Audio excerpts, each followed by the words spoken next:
আসসালামু আলাইকুম। বাউল শিল্পী আবুল সরকার, যিনি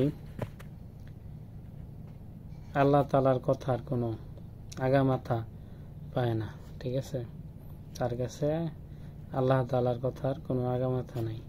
তো এইভাবে সে বলে নাই, সে আরো নোংরাভাবে বলছে, তো সেটা আমি বললাম না।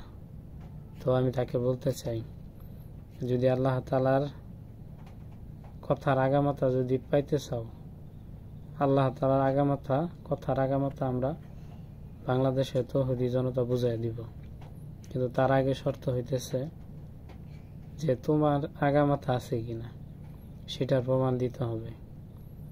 সেটার প্রমাণ তুমি আগে দিবা। বাংলাদেশের 20 কোটি মানুষের সামনে, 20 কোটি তৌহিদি জনতার সামনে তোমার আগামাথার প্রমাণ দিবা, তারপরে আমরা আল্লাহ তাআলার আগামাথা তোমাকে বুঝাই দিব। তো তার সে কত বড় শয়তান, সে আল্লাহ তাআলার আগামাথা খুঁজতে চায় কথার। তুই বুঝবি কেমনে? তোর তো বোঝার, সবার তো বোঝার ক্ষমতা আল্লাহ তাআলা দেয় নাই তার কথা। সবাই যদি বুঝতো তাহলে তো আবু জাহেল সেও মুসলমান হয়ে যেত। তো আবু জাহেল কি কম? সে তো আবুল হেকিম ছিল, জ্ঞানের পিতা ছিল। এরকম জ্ঞান ছিল, তাকে জ্ঞানীর পিতা বলা হইতো। কিন্তু সেই আবু জাহেলও কি সত্য বুঝতে পারে নাই, সেই সক্ষমতা তার হয় নাই। তাহলে আবু জাহেলের চাইতে তুই কি জ্ঞানী বেশি হয়ে গেছ?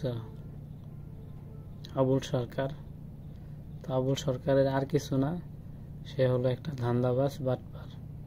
এটাই হচ্ছে তার সবচেয়ে বড় পরিচয়। কেন এই কথা বললাম? একটা উদাহরণ দিই। এক দোকানদার আছে, বাস্তব উদাহরণ। সে জামাত ক্ষমতায় আসুক সেটা চায় না। কিসের জন্য চায় না? জামাত ক্ষমতায় আসলে সে বিড়ি সিগারেট বেচে, এটা তার বন্ধ হয়ে যাবে, এজন্য সে ক্ষমতায় যে চায় না। কিন্তু এমনও তো হইতে পারে আল্লাহর রহমতে এর চাইতে ভালো ব্যবসা হইতে পারে, অন্য কোনো ব্যবসা হইতে পারে, কিন্তু সেটার দিকে তার কোনো ধ্যান খেয়াল নাই। তার ধ্যান খেয়াল এই জায়গায় পড়ে রয়েছে যে বিড়ি সিগারেট বন্ধ হয়ে যাবে বেচা কিনা জামাত বা ইসলামী দল ক্ষমতায় আসলে। তো তার অবস্থা হইলো, এই আবুল সরকার অবস্থা হলো তাই। সে আগে শেখ হাসিনার, বঙ্গবন্ধুর গুণগান গাইত, এখন বিএনপির ছায়াতলে আসার চেষ্টা করতেছে। আর কিছুই না, শুধু ধান্দাবাজি। আসসালামু আলাইকুম।